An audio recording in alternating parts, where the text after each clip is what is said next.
أعوذ بالله من الشيطان الرجيم.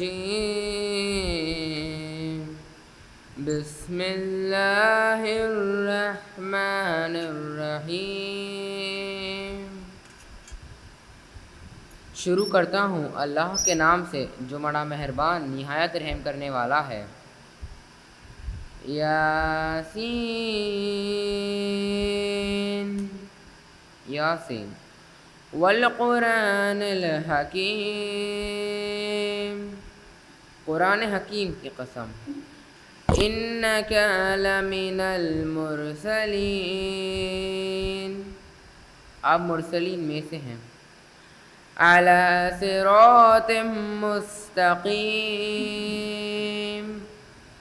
بالکل سیدھے راستے پر ہیں. تنزیل العزیز الرحیم، یہ قرآن خدائے عزیز و مہربان کا نازل کیا ہوا ہے.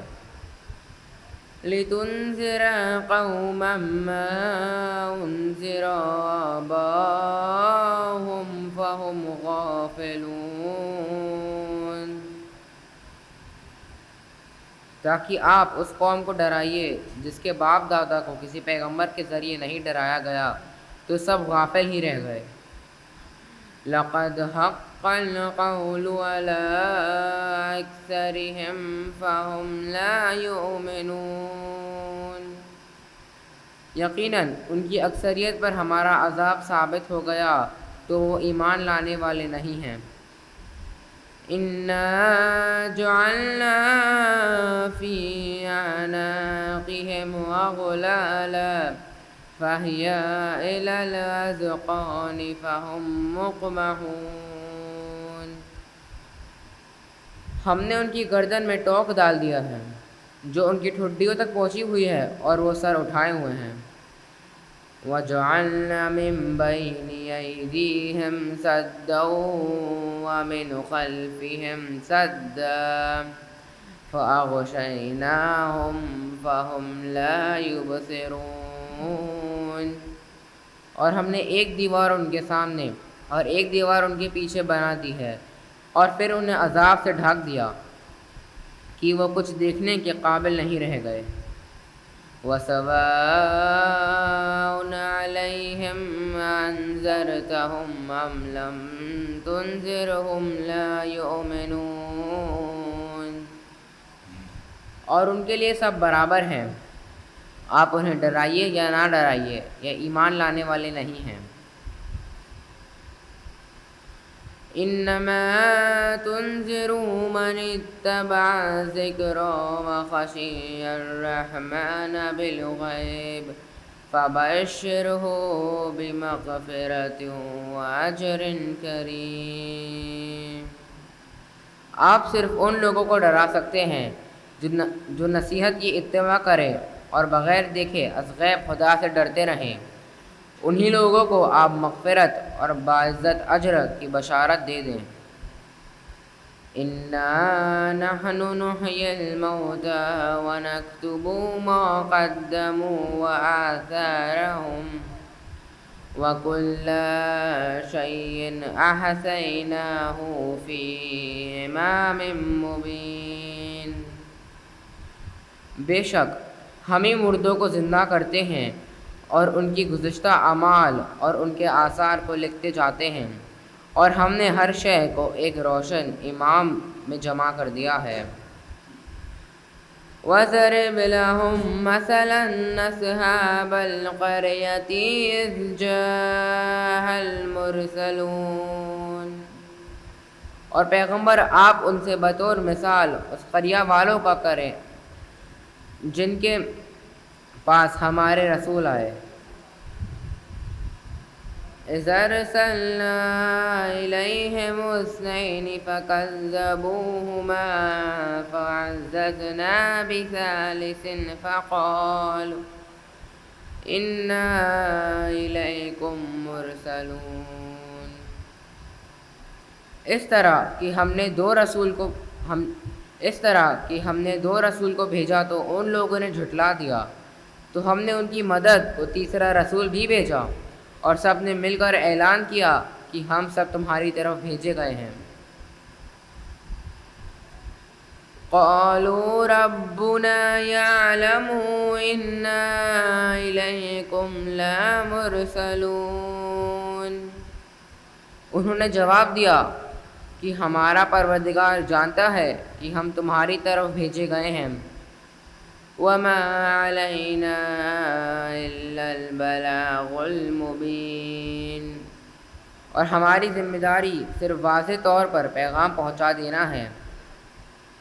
قالوا إنا تطيرنا بكم لئن لم تنتهوا لنرجمنكم وليمسنكم منا عذاب أليم، ان لوگوں نے کہا کہ ہمیں تم منحوس معلوم ہوتے ہو، اور اگر اپنی باتوں سے باز نہ آؤ گے تو ہم سنگسار کر دیں گے، اور ہماری طرف سے تمہیں سخت سزا دی جائے گی۔ قالوا طائركم معكم أئن ذكرتم بل أنتم قوم مسرفون، ان لوگوں نے جواب دیا کہ تمہاری نحوست تمہاری ساتھ ہے، کیا یہ یاد دہانی کوئی نحوست ہے؟ حقیقت یہ ہے کہ تم زیادتی کرنے والے لوگ ہو۔ صدق اللہ العلی العظیم۔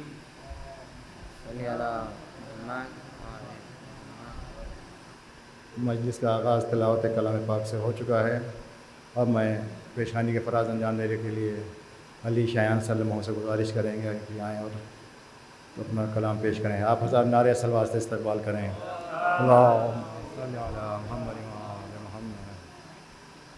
کربلا والوں کے دیوانے چلے آتے ہیں، کربلا والوں کے دیوانے چلے آتے ہیں، مادر شہر کی دعا پانے چلے آتے ہیں، مادر شہر کی دعا پانے چلے آتے ہیں، فرش مجلس پہ عزاداروں کو حیرت سے نہ دیکھ، فرش مجلس پہ عزاداروں کو حیرت سے نہ دیکھ، شمع جلتی ہے تو پروانے چلے آتے ہیں، شمع جلتی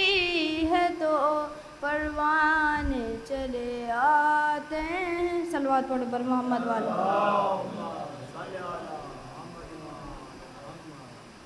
یہ حسین ابن علی کا تذکرہ رخصت نہ ہو، پرچم عباس کی ٹھنڈی ہوا رخصت نہ ہو، فطرت انسان کی اپنی ہے کچھ مجبوریاں، فطرت انسان کی اپنی ہے کچھ مجبوریاں، عمر بھر ورنہ عزا کا سلسلہ رخصت نہ ہو، عمر بھر ورنہ عزا کا سلسلہ رخصت نہ ہو۔ صلوات پڑھے پر محمد والے۔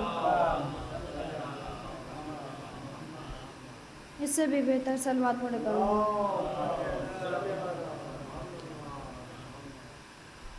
دن ڈھلے جب کر کے مزدوری رضا آتا ہے باپ،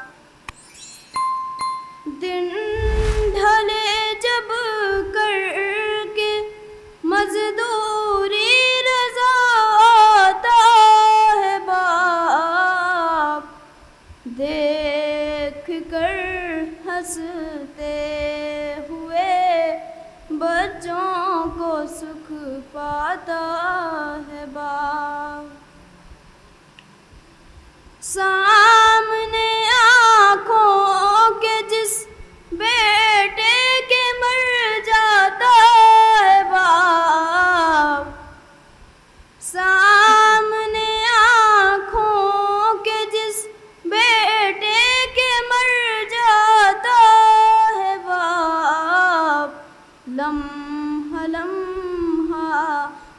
زندگی بھر اس کو یاد آتا ہے باپ. عمر بھر رہتی ہے اس بیٹے کے دل میں ایک خلش. عمر بھر رہتی ہے اس بیٹے کے دل میں ایک خلش. جب ترقی دیکھنے سے پہلے مر جاتا ہے باپ.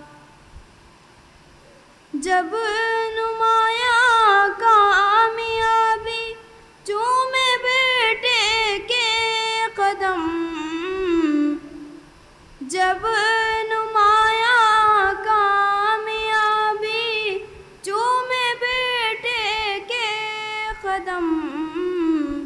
نظر دلواتی ہے ماں سجدے میں گر جاتا ہے باپ.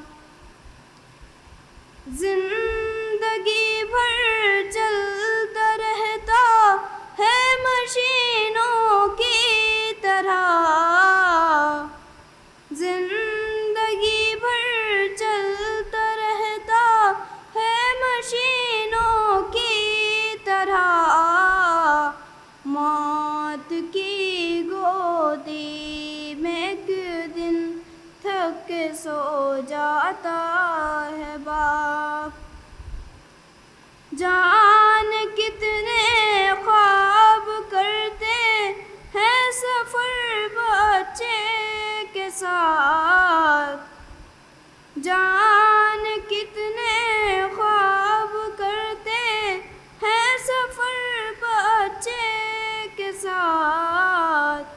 گھر سے پہلی بار جب اسکول لے جاتا ہے باپ.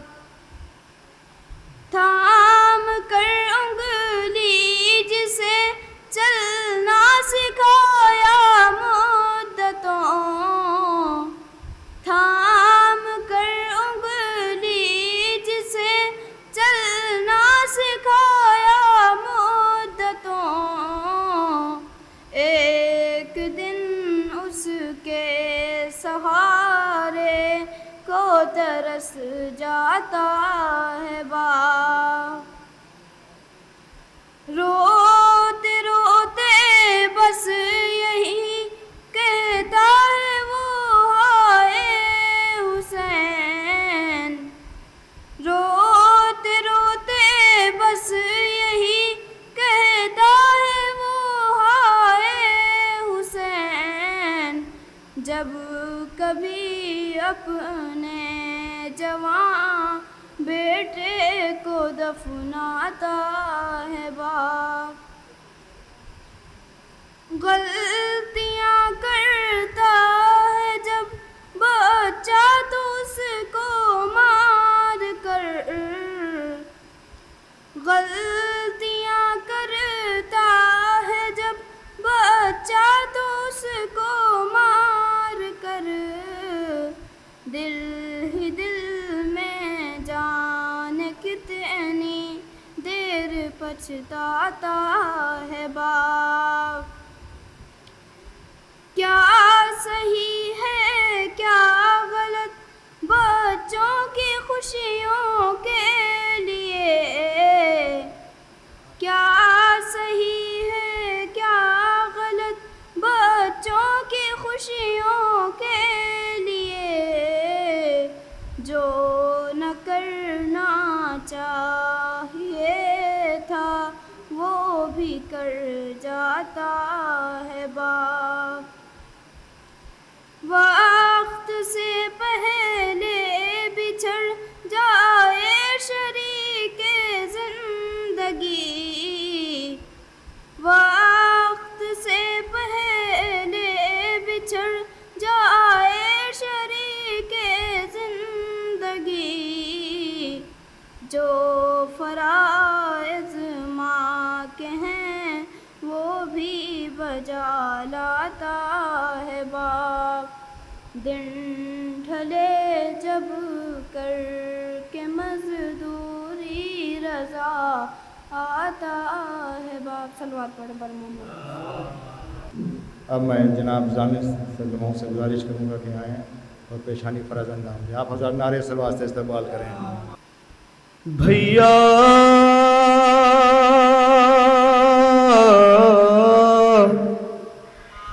تیری لاش پہ زینب آئی ہے. بھیا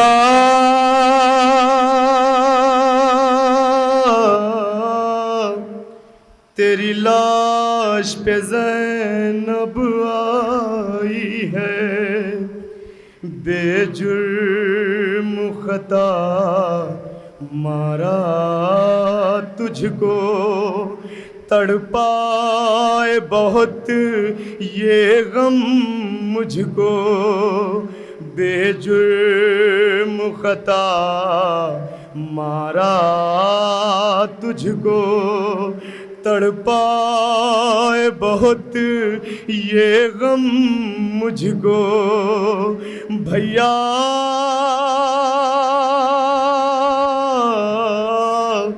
قسمت یہ کہاں پر لائی ہے. تیری لاش پہ زینب آئی ہے.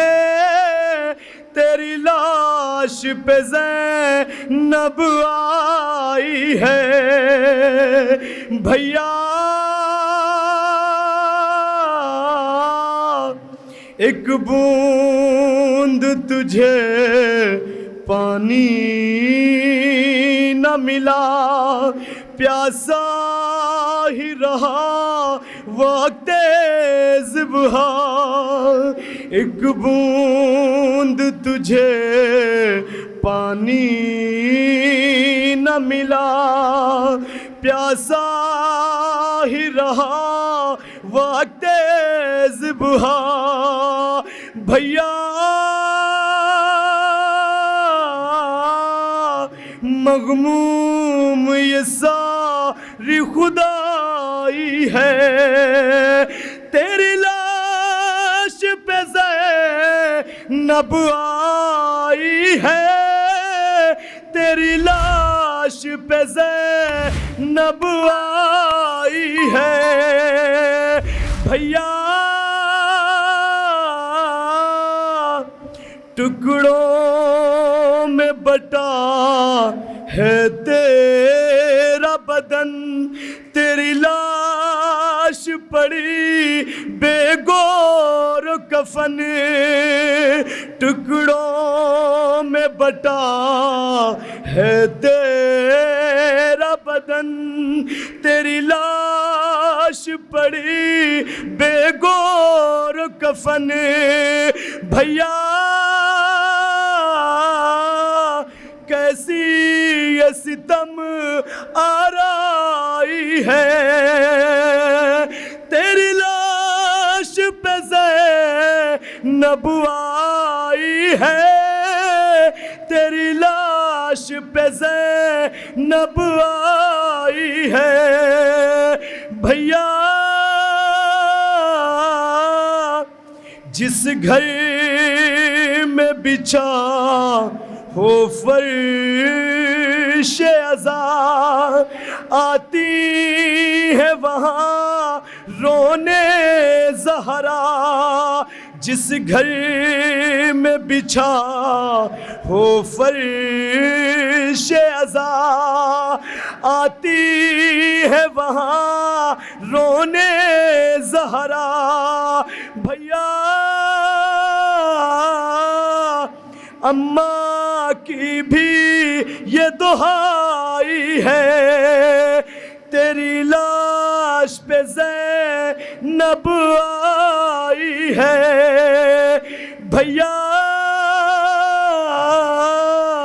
تیری لاش پہ زینب آئی ہے.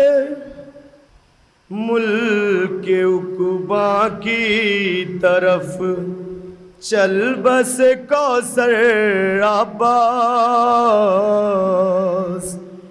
ملک عقبا کی طرف چل بسے کوثر عباس، ملک عقبا کی طرف چل بسے کوثر عباس، جسم طاہر سے نہا ہو گئے کوثر عباس، جسم طاہر سے نہا ہو گئے کوثر عباس، ساتھ مرحوم کے جاتی رہی گھر کی رونق، ساتھ مرحوم کے جاتی رہی گھر کی رونق، آجہانی جو اچانک ہوئے کوثر عباس، آجہانی جو اچانک ہوئے کوثر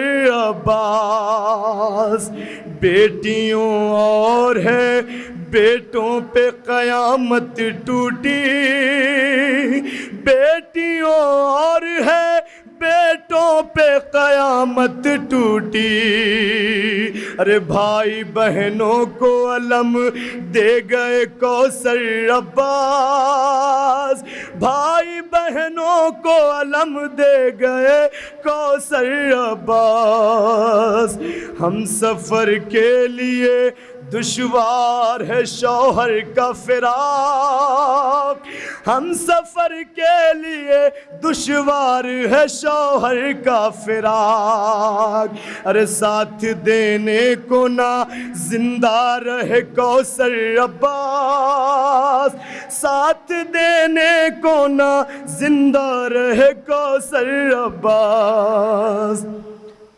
چار سو خانہ حسرت میں ہے غم کا ماحول،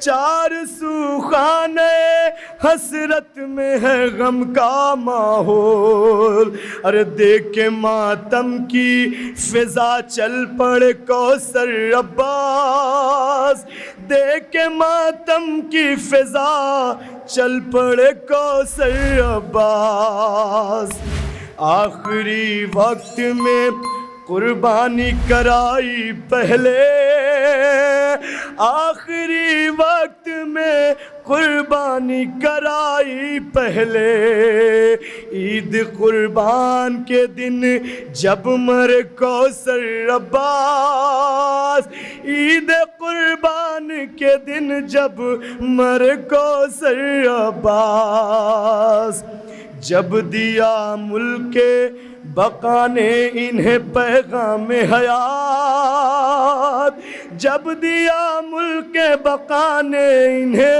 پیغام حیات، چل پڑے دار فنا چھوڑ کے کوثر عباس، چل پڑے دار فنا چھوڑ کے کوثر عباس، مل گئی ہوگی پس مرگ حیات جاوید، مل گئی ہوگی پس مرگ حیات جاوید، عاشق حیدر کرار تھے کوثر عباس، عاشق حیدر کرار تھے کوثر عباس، ان کے کردار کی روشن ہے کہانی اب تک،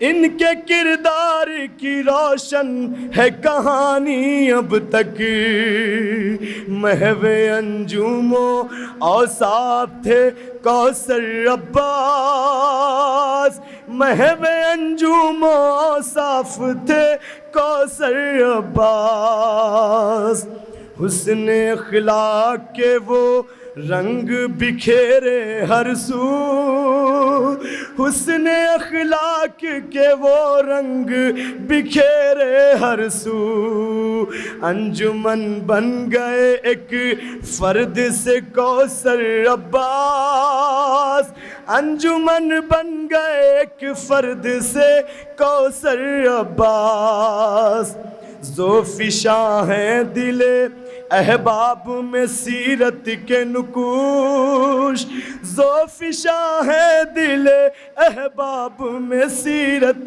کے نقوش، تھے نگہبان جو اقدار کے کوثر عباس، تھے نگہبان جو اقدار کے کوثر عباس،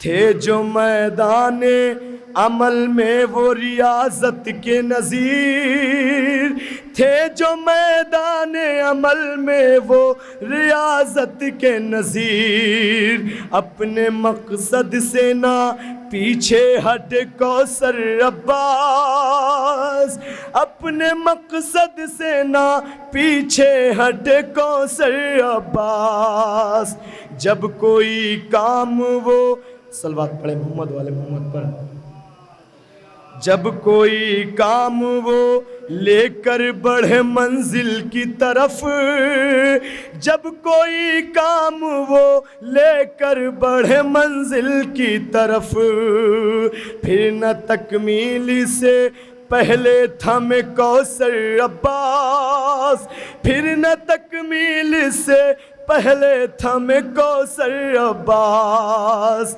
کھنچ کے آتے تھے مریض ان کے دواخانے میں، کھنچ کے آتے تھے مریض ان کے دواخانے میں، منفرد دستے شفا میں جو تھے کوثر عباس، منفرد دستے شفا میں جو تھے کوثر عباس۔ اور مقطع سماعت کریں گے۔ میزباں کیوں نہ ہو حاشر سن ہجری ان کا، میزباں کیوں نہ ہو حاشر سن ہجری ان کا، آج مہمان ہیں فردوس کے کوثر عباس، آج مہمان ہیں فردوس کے کوثر عباس۔ بقرعید کا دن تھا اور اسی دن سویرے گرے ہیں کوثر بھائی، جب نماز میں نہیں آئے یہاں پر مسجد، میں گھر پہنچا ہوں نماز پڑھنے کے بعد میں، تو جو مولانا کو ہدیہ دینا تھا وہ اس حالت میں انہوں نے ہمیں گھر پہنچوا دیا تھا، اسی سے ہم لوگ کو پتہ چلا کہ کوثر بھائی گر پڑے ہیں اور مسجد اس وجہ سے نہیں آئے ہیں، یعنی آخری سانس تک انہوں نے اپنی مسجد کی اور سماج کی جو ضرورتیں تھیں اس کو پورا کیا تھا، جسے شاید سب سے نزدیک سے ہم ہی نے دیکھا تھا۔ یہ مسجد وغیرہ ساری چیزیں ہیں اپنی جگہ پہ، لیکن بقرعید کے دن بھی وہ انہوں نے مسجد تو نہیں آ پائے لیکن اپنی جو ضرورت تھی اس کو پورا کیا۔ آپ حضرات ایک اعلان سماعت فرما لیں، انشاءاللہ 14 جون بروز جمعہ انشاءاللہ برائے سال ثواب والدین مرحوم جناب ثابت علی ابن رحمانی اور جناب والدہ کنیز زہرا بنت بادشاہ حسینی اکبری سزا منعقد ہوگی امام بارگاہ جناب ثابت علی صاحب میں، 9:30 بجے مجلس شروع ہو جائے گی اور 11 بجے مجلس ختم ہو جائے گی انشاءاللہ، ٹھیک 9:30 بجے شروع ہوگی اور 11:30 بجے 14 جون بروز جمعہ۔ اب میں بڑے ادب و احترام کے ساتھ گزارش کروں گا حجت الاسلام علی جناب مولانا جناب جون صاحب کی خدمت میں کیا ہے اور مجلس و خطاب فرمائے۔ نعرہ صلوات۔ اعوذ باللہ من الشیطان الرجیم، بسم اللہ الرحمن الرحیم، الحمد للہ رب العالمین، والصلاة والسلام علی سید الانبیاء والمرسلین، خاتم النبیین ابی القاسم محمد صلی ثم الصلاة والسلام علی اہل بیتہ الاطیبین الاطہرین المعصومین المنتجبین، ولعنۃ اللہ علی اعدائہم اعداء اللہ اجمعین، اما بعد فقد قال اللہ تبارک وتعالی فی کتابہ الکریم، قل هل تربصون بنا الا احدى الحسنيين ونحن نتربص بكم ان يصيبكم الله بعذاب من عنده او بايدينا فتربصوا انا معكم متربصون۔ صلوات علی محمد وعلی محمد۔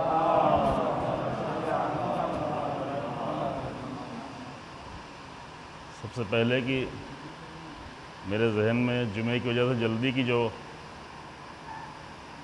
کا خیال ہے، اس کی وجہ سے میں نے خطبہ اور آپ کی سورہ فاتحہ دونوں کو ملا دیا، اور قرآن مجید کی سورہ توبہ کی 52 نمبر کی آیت ہے جو پہلی بار ہم نے پڑھی ہے مجلس کے لیے یہاں پر. اس سے پہلے کبھی اس آیت پہ مجلس پڑھنے کی توفیق نہیں رہی، لیکن قرآن کی ایک بہت ہی اہم آیت ہے جو مرحوم کو بھی نظر میں رکھ کے اور موجودہ حالات کو بھی نظر میں رکھ کے آپ کی خدمت میں پیش کی ہے. اور چند گزارشات عرض کرنی ہے. پچھلے دنوں میں یہاں پہ بہت ساری مجلسیں ہوئی ہیں ماشاءاللہ، تو آپ لوگ بہت ساری مجلسیں کیے ہوئے ہیں اور بہت سارے مطالب آپ کے ذہنوں میں انشاءاللہ محفوظ ہوں گے اور سنے ہوں گے، لہذا ضرورت نہیں کہ بہت طولانی مجلس ہو. بس ایک چھوٹی سی گزارش ہے اور وہ یہ ہے کہ مجلس جو ہے ہم ایسے ہی نارمل طریقے سے پڑھتے ہیں، اور ہم کبھی کبھی عرض کرتے ہیں کہ مجلس دو طرح کی ہوتی ہے. ایک جو ہے وہ لنگس اور پھیپھڑے کی قوت سے پڑھی جاتی ہے، اور ایک جو ہے تھوڑا ذہن کی قوت سے. ہمارے مجمع میں زیادہ تر لنگس والی مجلس سننے کی عادت ہے، پھیپھڑے کے زور پر پڑھی جائے، لیکن ضرورت ہے کہ تھوڑا ذہن پہ زور دیا جائے تو قوم کے لیے زیادہ بہتر ہو. اور ایک فرق اور ہوتا ہے کہ ایک مجلس وہ ہوتی ہے جس میں ذاکر کی خوب تعریف ہو جائے، لیکن خدا کرے کہ ہمارے درمیان میں ایسی مجلسیں ہوں کہ ذاکر کی تعریف ہو یا نہ ہو، لیکن قوم ایسی بن جائے کہ قوم قابل تعریف ہو جائے، مومنین لوگوں کے درمیان میں قابل تعریف ہوں. اور اس کی کوشش کر رہے ہیں. یہاں پہ ہمارے بزرگان بیٹھے ہوئے ہیں، برادران بیٹھے ہوئے ہیں، خاص کر ہمارے بزرگ تشریف فرما. میں یہی عرض کر رہا تھا آپ یہاں پہ تشریف لا رہے ہیں تو میرے آنے کی کیا ضرورت تھی، اور جناب منظر صادق صاحب کے ہوتے ہوئے اسرین باقری صاحب موجود ہیں. میرا مجلس پڑھنا مناسب نہیں تھا، لیکن بہرحال حکم ہے اس لیے حاضر ہوا ہوں. قرآن مجید کی آیت کریمہ جس میں کئی ساری آیتیں ہیں، متصل ہیں. سورہ توبہ کی آیت ہے جس میں ارشاد ہوتا ہے کہ آپ منافقین سے کہہ دیں کہ آپ ہمارے بارے میں کس بات کے انتظار کرتے ہیں. مومنین کے لیے، مومنین اور منافقین کے درمیان کی یہ گفتگو ہے. مومنین کی طرف سے قرآن گفتگو کر رہا ہے، اور اس سے پہلے کئی ساری آیتیں متصل ہے. میں پیچھے جاؤں گا تو مجلس طولانی ہو جائے گی، اس لیے پرہیز کرتے ہوئے. لیکن آپ تھوڑا سا جا کر اگر فرصت ہوگی تو سورہ توبہ کی ان آیتوں کو، یہ 52 نمبر کی آیت ہے، تو اس سے پہلے کی چند آیتیں بھی پڑھ لیجئے گا تو اچھا رہے گا انشاءاللہ تعالی. ایک صلوات پڑھیں، مجھے بھی تھوڑا محسوس ہو رہا ہے.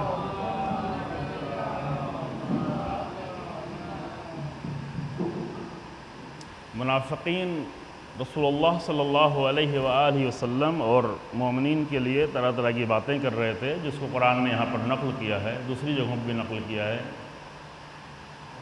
تو قرآن نے مومنین کی طرف سے یہ کہا کہ آپ ان سے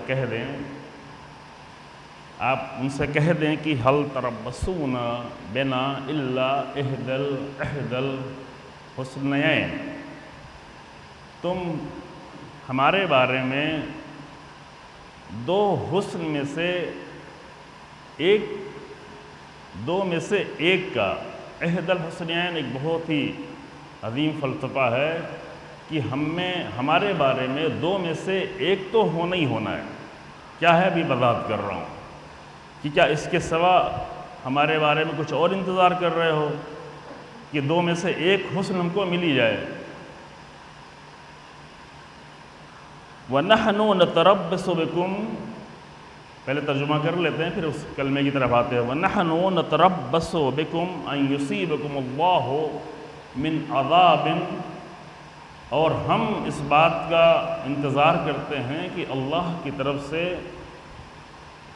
تمہیں عذاب ہو، اللہ کی طرف سے بِعَذَابٍ مِنْ عِنْدِهِ، اللہ کی طرف سے، او بِأَيْدِينَا، یا یہ کہ ہمارے ہاتھوں سے، اللہ کی طرف سے ڈائریکٹ تمہارے اوپر عذاب ہو، یا ہمارے ذریعے سے تمہیں عذاب پہنچے، ہمارے ذریعے سے تمہیں مشکل پہنچے.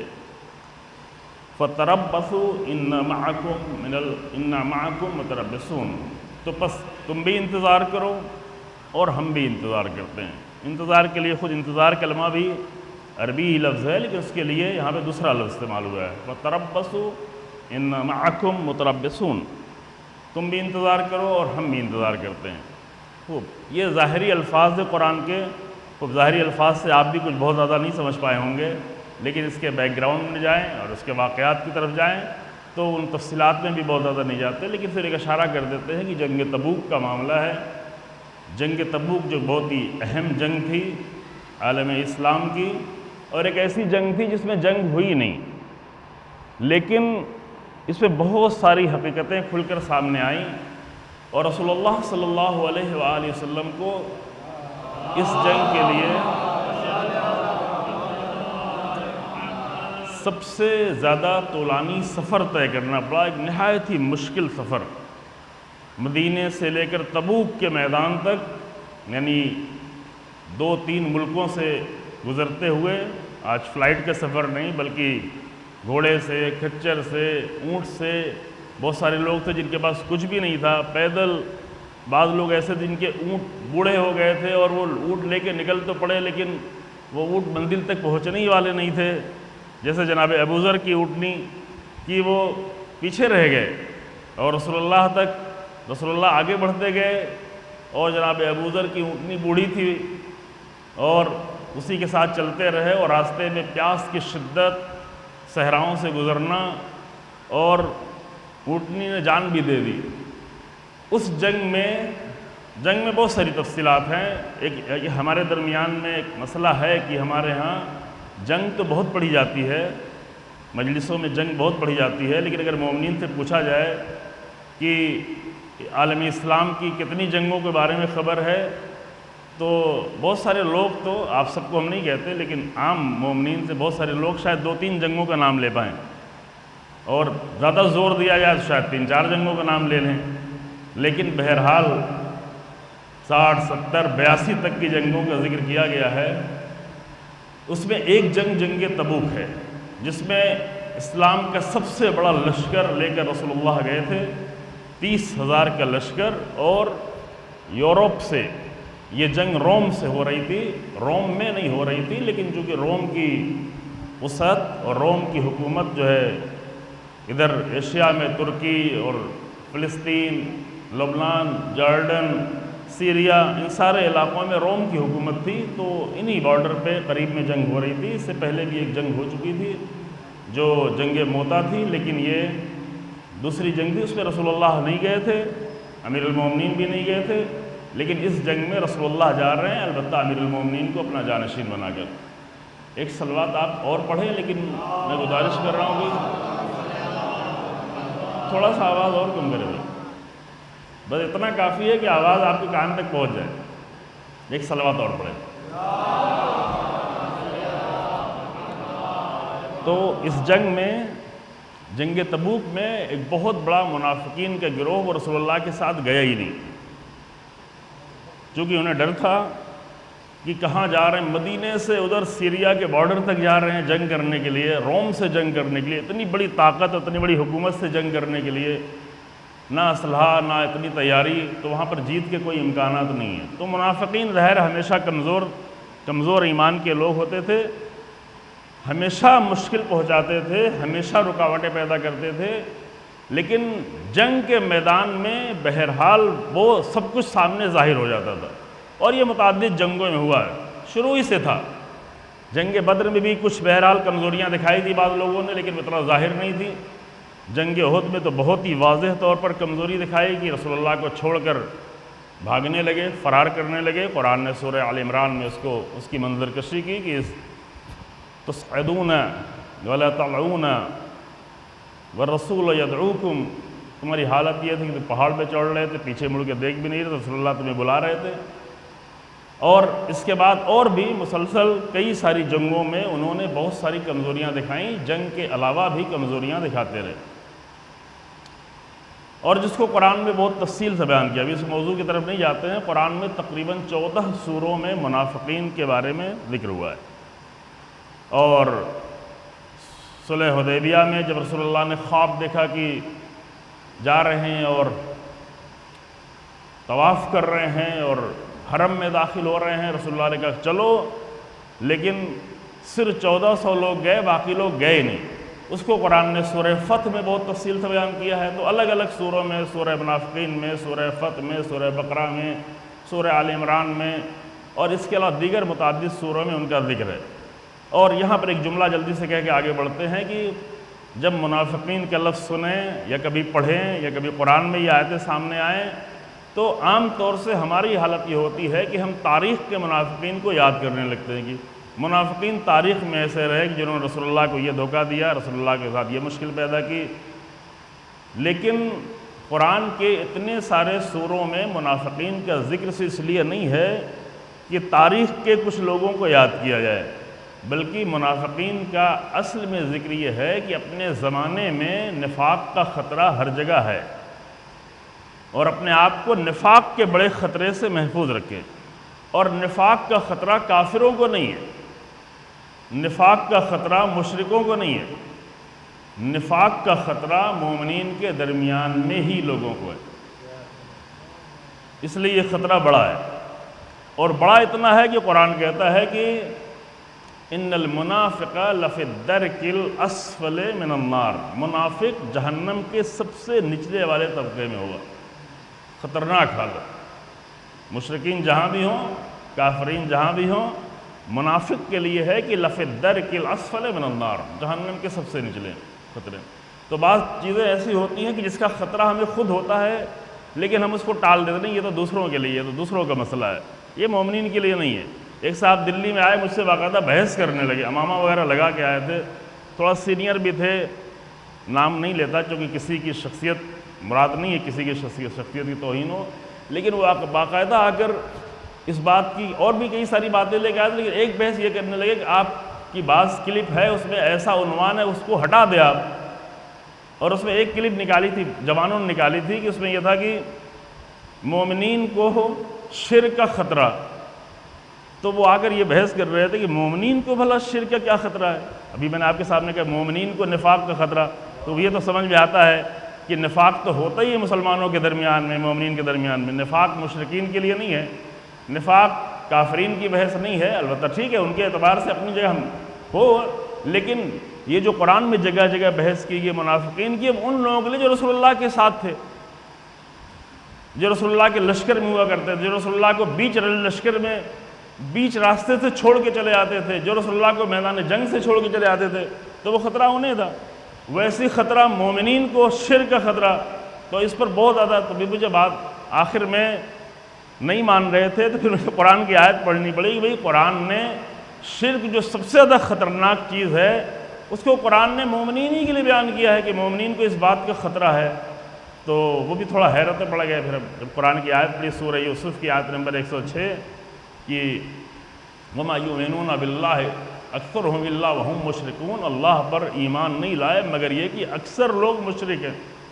ایمان لانے والے، آپ کو بھی اگر تھوڑا تعجب ہوگا تو جا کے قرآن کی آیت دیکھ لیجیے گا، سورہ یوسف کی آیت نمبر 106، یہ خطرات کو بتانے کے لیے کہ شرک کا خطرہ مشرکین کو نہیں ہے، خطرہ انہیں ہے ہی نہیں چونکہ وہ تو ہے ہی ہیں مشرک۔ خطرہ مومنین کو ہے کہ جو اپنے آپ کو مومن سمجھتے ہیں لیکن مشرکانہ زندگی جی رہے ہیں۔ نفاق کا خطرہ مومنین کو ہے کہ اپنے آپ کو مومن سمجھ رہے ہوں لیکن نفاق کے ساتھ زندگی گزار رہے ہیں۔ اور نفاق کی سب سے آسان سی اگر ہم تعریف کرنا چاہیں تو نفاق یہ ہے کہ جب انسان ظاہر ایمان کا کر رہا ہو لیکن اس کا عمل کچھ اور ظاہر کر رہا ہو، خود اپنی طرف سے جو اظہار کر رہا ہو وہ ایمان کا اظہار کر رہا ہو، لیکن جب زندگی کو جا کے دیکھیں، رہن سہن کو دیکھیں، بات چیت کو دیکھیں، معاملات کو دیکھیں، گفتگو کو دیکھیں، بازار پہ جا کے دیکھیں، قرض لینا اور قرض دینا دیکھیں، آپس کے درمیان میں گفتگو یہ سب دیکھیں، تو اگر لوگوں کے درمیان میں ہو تو اپنے آپ کے ایمان کا اظہار ہو رہا ہو لیکن ان کی زندگی، ان کی سوچ، ان کی فکر ایمان کا اظہار نہیں کر رہی ہو، یہ ہوتا ہے نفاق۔ یہی بہت ہی آسان والی تعریف، ورنہ اس کی بہت ساری تفصیلات ہیں اور قرآن میں موجود ہے۔ تو خیر یہاں پر جو گفتگو ہے کہ منافقین ان لوگوں سے جو رسول اللہ کے ساتھ گئے تھے اور خطرناک سفر طے کیا تھا، طولانی سفر تھا اور مشکل سفر تھا جہاں پہ جان کا خطرہ تھا، جنگ کے بغیر راستے ہی میں جان کا خطرہ تھا، جو اتنا طولانی سفر وہ بھی امکانات کے بغیر، بھوکے تھے، پیاسے تھے، رسول اللہ بھی ایک وقت اتنا اس قدر پیاسے ہو گئے، مشکیزیں خالی ہو گئے، کھانا تو چھوڑیں، پانی ہی نہیں تھا، لشکر 30,000 کا لشکر جا رہا ہے اور سفر کر رہے ہیں اور مسجدیں خالی پڑ گئے، پیاس کی شدت، اور اس پیاس کی شدت میں رک بھی نہیں سکتے کہ بھی کچھ لوگ پیاس کی وجہ سے ان کی جان جا رہی تو چلو ٹھہر جاؤ، ان کو ساتھ میں لے کے چلیں گے۔ اگر ان کے لیے رکتے ہیں تو سب کی جان خطرے میں پڑ جائے گی، کیونکہ وہاں پانی ملنے والا تو نہیں ہے۔ تو چلتے رہے اور بہت سارے منافقین پہلے ہی ساتھ چھوڑ چکے تھے، کچھ لوگ اور آگے ساتھ چھوڑنے والے تھے۔ تو ایک منزل پہ جا کے جب پانی ملا اور رسول اللہ وہاں پر ٹھہرے تو دیکھا کہ سب لوگ ہیں، لیکن اس میں جناب ابوذر بھی نہیں، جن کا بھی ذکر کیا کہ ان کی اونٹنی بہت بوڑھی تھی اور بوڑھی اونٹنی کے ساتھ سفر کر رہے تھے، تو بہرحال منزل پہ نہیں پہنچ پا رہے تھے، آہستہ سفر کر رہے تھے۔ اور یہ واقعہ شہید مطہری رحمۃ اللہ علیہ نے لکھا ہے کہ لوگ آ کے رسول اللہ کو بھی اس نگاہ سے دیکھ لے، آپ ابوذر کی باتیں کرتے تھے۔ ابوذر کے لیے حدیثیں بیان ہوئی تھی کہ زمین نے بوجھ نہیں اٹھایا ہے اور آسمان نے سایہ نہیں کیا ہے کسی ایسے انسان پر جو ابوذر سے زیادہ سچا ہو۔ اتنی زیادہ عظیم حدیثیں ابوذر کے لیے۔ اور بہت سارے منافقین نے رسول اللہ کا اسی جنگ تبوک میں ساتھ چھوڑ دیا تھا۔ میں بھی نام لے رہا ہوں، اگر آپ کو پڑھنا ہوگا کتاب وغیرہ تو نہیں پڑھیں گے، یہ مجھے معلوم ہے، لیکن آپ جا کے یوں ہی تھوڑا سرچ کر کے کسی اچھی سائٹ پر جنگ تبوک سرچ کریے گا، آپ کو مل جائے گی اور آپ اس کے بارے میں پڑھ لیجئے گا، تاکہ جنگ خندق اور خیبر کے علاوہ کسی ایک جنگ کے بارے میں اور بھی خبر ہو، خاص کر ہمارے جوانوں کو، ہے نا، کہ عام طور سے خیبر، خندق کا بدر و احد، اس کے بعد اور کون سی جنگ وہ معلوم نہیں ہوتا ہے۔ تو اس جنگ تبوک میں جب رسول اللہ وہاں پر جا کے ٹھہرے اور پانی مل گیا اور پیاس لوگوں کی بجھ گئی، تو آ کے رسول اللہ کو لوگ عجیب نگاہوں سے دیکھ رہے ہیں کہ ابوذر بھی نہیں آئے، منافقین تو رہ گئے، وہ تو ساتھ چھوڑ کے چلے گئے، ابوذر بھی نہیں آئے، وہ بھی نہیں آئے جنگ میں، انہوں نے بھی آپ کا ساتھ چھوڑ دیا۔ اور یہ ظاہر ہے کہ رسول اللہ کی زندگی کے آخر کے مرحلے 9ویں ہجری کی جنگ ہے، تو رسول اللہ کے ابوذر کے بارے میں بہت ساری حدیثیں آ چکی تھیں، ان کا مقام آ چکا تھا، رسول اللہ کے نزدیک جن کا احترام تھا وہ لوگوں کو معلوم تھا، تو اس نگاہ سے دیکھ رہے تھے۔ لیکن رسول اللہ بھی خاموش تھے، جو رسول اللہ کو جلدی نہیں تھی۔ پھر کافی وقت گزرنے کے بعد کیا دیکھا کہ ایک سایہ سا کچھ نظر آ رہا ہے دور صحرا میں، لقودق صحرا میں ایک متحرک سایہ نظر آ رہا ہے، اور پھر وہ قریب ہوتا گیا تو دیکھا کہ جناب ابوذر ہیں جو اپنی اونٹنی کے بغیر چلے آ رہے ہیں، آہستہ آہستہ چلے آ رہے ہیں، اور ایک پشت پر مشکیزہ بھی رکھے ہوئے، اس میں پانی بھی موجود ہے، اور وہ چلے آ رہے ہیں۔ جب قریب پہنچتے گئے اور پہنچ کے رسول اللہ کے بالکل قریب پہنچے تو دیکھا پیاس سے ان کی حالت خراب ہے، منہ خشک ہے، ہونٹ سوکھے ہوئے ہیں، پیاس کی شدت ہے، اور پشت پر مشکیزہ بھی ہے، اور اس میں پانی بھی موجود ہے۔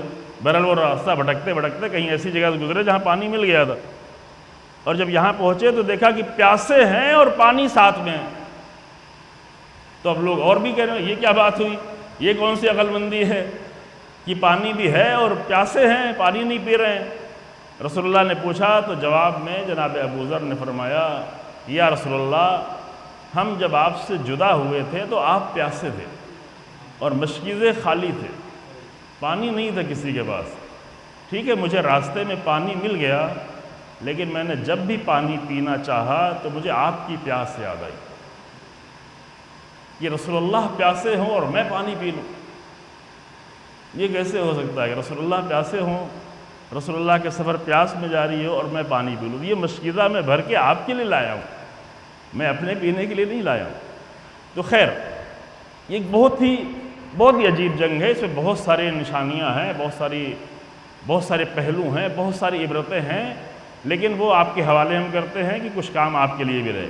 یہاں پر جو قرآن یہاں بیان کر رہا ہے کہ منافقین یہ کہہ رہے ہیں یہ تو گئے تو مارے گئے، یہ تو بچنے والے نہیں ہیں، کہاں جا رہے ہیں جنگ کرنے؟ روم سے جنگ کرنے، روم کی طاقت، روم کا لشکر، روم کے اسلحے، روم اس سے پہلے جنگ موتا میں جو ہے 3,000 لوگ ادھر رسول اللہ کی طرف سے گئے تھے، اور ادھر سے کم 1 لاکھ کی فوج آئی تھی، اور بعض کتابوں نے 2 لاکھ تک ذکر کیا ہوا ہے۔ تو وہاں لاکھوں اور یہاں تھوڑے سے لوگ جا رہے ہیں، وہ بھی بھوکے پیاسے، ساتھ میں کچھ ہے نہیں، تو کیا ہوگا؟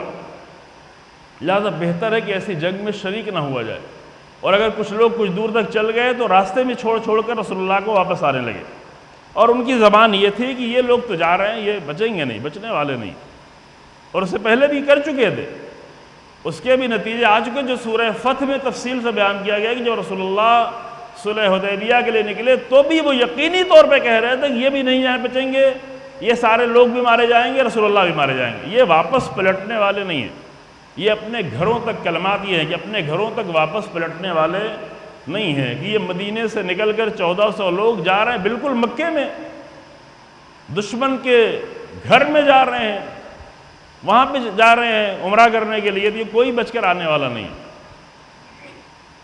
اب وہاں پر بہت ساری تفصیل ہے، وہ میں نے اسی ماہ رمضان میں توفیق ہوئی تھی، چونکہ حالات ایسے تھے تو سورہ فتح میں پورے 10 دن گفتگو کی گئی ہے، وہ ہے موجود، لیکن وہ بہت سارے پہلو اس کے ہیں، اور وہ تجربہ انہوں نے کیا ہوا تھا۔ لیکن پھر اس کے ایک مدت گزرنے کے بعد جب رسول اللہ خود نکلے تو یہ لوگ نہیں آئے، کہا یہ بچنے والے نہیں ہیں، یہ مارے جائیں گے، یہ جان کی چلی جائے گی، پیاسے مارے جائیں گے، بھوکے مارے جائیں گے، اور اگر بچیں گے تو روم کے مقابل میں جب جنگ کرنے جا رہے ہیں تو وہاں سب کے سب مار دیے جائیں گے۔ روم یعنی روم تو آپ کے ذہنوں میں ہے نا، روم یعنی پورا یورپ، روم یعنی اٹلی کے ایک شہر نہیں، یہ اسلام کا سورہ بھی موجود ہے، سورہ روم، وہ اسی نام سے جو ابھی روم ہے اٹلی میں کیپٹل، لیکن اس زمانے میں روم کے انڈر میں پورا یورپ کے 50 ملک، اور یورپ کے 50 ملک کے ساتھ ساتھ یہ ایشیا کے ممالک بھی روم میں آتے ہیں، جو بھی میں نے چند نام لیے ہیں، ترکی اور سیریا، فلسطین، جارڈن، لبنان، یہ سارے روم کے انڈر میں آتے تھے۔ تو یہ سب اتنی بڑی طاقت روم کی طاقت تھی، اور یہاں مدینے سے ایک لشکر لے کے گئے تھے۔ تو وہاں پر جب اس طرح کی باتیں کر رہے تھے، اس طرح سوچ رہے تھے، اتنا سارا وقت میں نے لیا تاکہ اس جملے کو واضح کر سکوں، اور اسی کی وضاحت پھر آپ تک پہنچ جائے تو انشاءاللہ کافی ہوگی اس مجلس کے لیے۔ جب وہاں پر قرآن نے مومنین کی طرف سے جواب یہ دیا اور رسول اللہ کی طرف سے کہ یہ تم جو باتیں کر رہے ہو ہمارے بارے میں، تو دیکھو ہمارے بارے میں دو میں سے ایک ہوگا اور دونوں حسن ہوگا، احد الحسنین۔ یہ صرف ایک کلمہ یاد رکھے قرآن کا جو نہج البلاغہ میں امیر المومنین نے بیان کیا، ابھی اس طرف نہیں جائیں گے۔ احد الحسنین، احدہ یعنی واحد، ایک، حسنین یعنی حسن یعنی حسین چیز، اچھی چیز، حسنین ہو گیا تثنیہ یعنی دو حسن میں سے ایک کا ملنا۔ یہ صرف تاریخ نہیں ہے، یہ بہت ہی اہم مسئلہ ہے، میں انشاءاللہ خدا کرے کہ چند منٹوں میں وضاحت کر لوں کہ دو اچھائی میں سے ہمیں ایک ملنا ہی ملنا ہے۔ ہم اگر میدان جنگ میں جاتے ہیں تو وہاں سے بچ کر اگر آ جاتے ہیں جنگ کر کے تو بھی احد الحسنین ہمیں ملے گا، یعنی دو حسن میں سے ایک تو ہمیں ملنا ہی ملنا ہے۔ اور اگر میدان جنگ میں جا کر شہید ہو جاتے ہیں، مارے جاتے ہیں، راستے میں جان چلی جاتی ہے، بھوک کی وجہ سے مر جاتے ہیں، کسی اور وجہ سے جان چلی جاتی ہے، تو یہ جان کا جانا چونکہ اللہ کی راہ میں نکلے ہوئے ہیں تو وہ بھی حسن ہے۔ بچ جائیں تو بھی حسن ہے، جان چلی جائے تو بھی حسن ہے، زندہ رہیں تو بھی حسن ہے، اور جان کو دے بیٹھیں تو بھی حسن ہے۔ یہ ہے قرآن کی لاجک، یہ ہے اسلام کی ایک عظیم الشان لاجک۔ یہ وہ لاجک ہے کہ جس کی وجہ سے آج رسول اللہ کے زمانے سے آج تک اور پہلے بھی باطل طاقتیں ہمیشہ اس وجہ سے خوف زدہ رہیں کہ وہ لوگ جو اللہ کی راہ میں نکلتے ہیں وہ دونوں پہلو کو دیکھتے ہیں، اگر زندہ رہ گئے تو بھی حسن ہے، مارے گئے تو بھی حسن ہے۔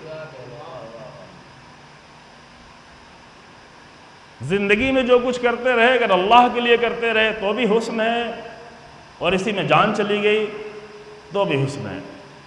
تو ابھی جو اس زمانے کے حالات ہیں وہ بھی ہم عرض کرنے جا رہے ہیں، لیکن ایک جملہ ہم مرحوم کے لیے بھی کہہ دیتے ہیں کہ مومنین کی اگر ایک ایمان کی زندگی ہوتی ہے اور مومنانہ زندگی جی رہے ہوتے ہیں تو ان کا جینا بھی حسن ہے، ان کا مرنا بھی حسن ہے۔ مر جانے پر، جان چلے جانے پر گھر والوں کو تکلیف ہوتی ہے، عزیزوں کو تکلیف ہوتی ہے، رشتہ داروں کو تکلیف ہوتی ہے، اور جن مرحوم کی یہ مجلس ہے میں تو زیادہ نہیں جانتا تھا، لیکن پچھلے چند دنوں میں کئی شہروں میں مجلس پڑھنے گیا، لکھنؤ اور اس کے اطراف میں، یہاں کے اطراف میں، تو آ کر مجھے کسی نے پوچھا کہ آپ کو وہاں مجلس پڑھنی ہے، آپ کو وہاں مجلس پڑھنی ہے۔ اس سے مجھے اندازہ ہوا کہ میں تو بہت جگہ مجلس پڑھتا ہوں، تو بات میری مجلس کی نہیں ہے، بات ان مرحوم کی ہے کہ بہرحال ان کی زندگی ایسی تھی کہ مختلف دوسرے شہروں کے لوگ بھی ان سے آشنا ہیں۔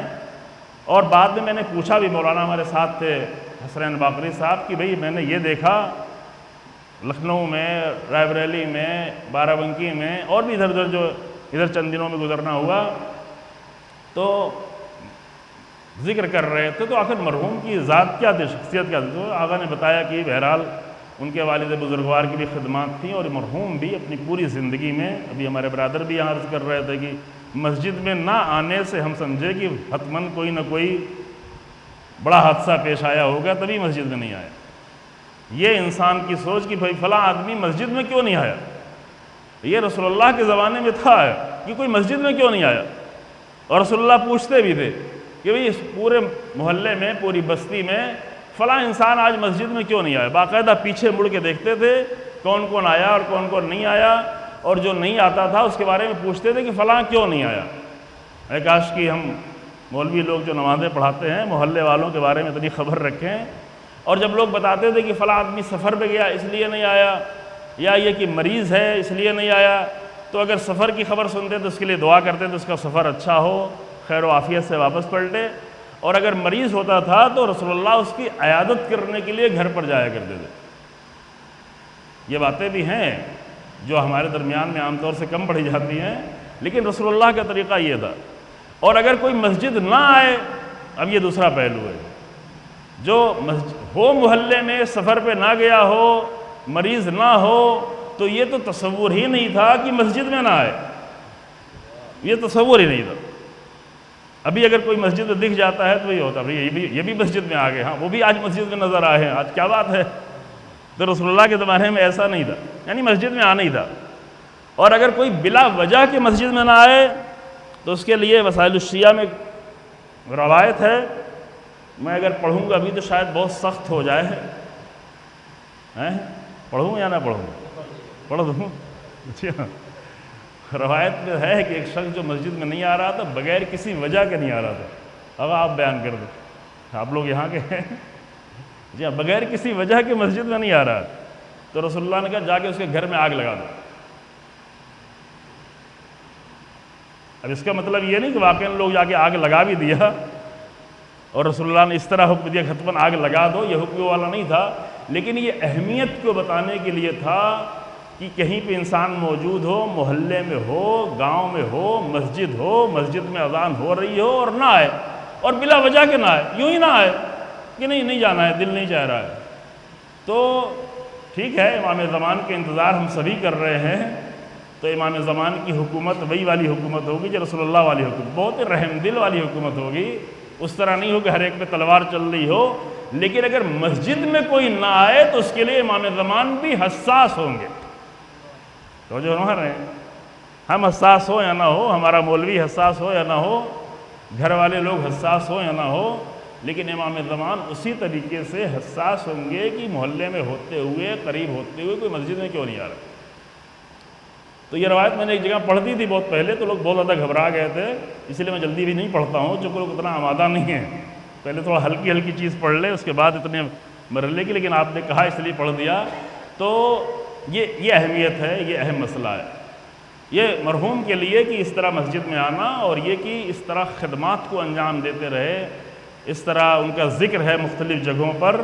یہ کیا ہے؟ یہ وہی ہے کہ انسان زندہ ہو تو زندگی حسین ہو، اور مر جائے تو دوسرے شہروں میں بھی ذکر ہو رہا ہے کہ فلاں کی مجلس ہے وہاں آپ پڑھنے جا رہے ہیں، یعنی کہیں دلوں پر کچھ اثر ہے جو واقعی ہے۔ 1 سال گزر جانے کے بعد، پہلے تو میں سمجھ رہا تھا کہ 40ویں کی مجلس ہوگی، کیونکہ 40ویں تک لوگوں کے دلوں میں بہت اثر ہوتا ہے، لیکن یہ برسی کی مجلس تو 1 سال گزر جانے کے بعد بہت سارے لوگ تو اپنے مرحوم کو بھی بھول جاتے ہیں، لیکن اگر دوسرے کے مرحوم کی یاد ہو تو اس کا مطلب یہ ہے کہ اس کی زندگی بھی حسین تھی، اور مرنے کے بعد وہ دوسری زندگی ہے وہ بھی حسین، یقیناً حسین ہے۔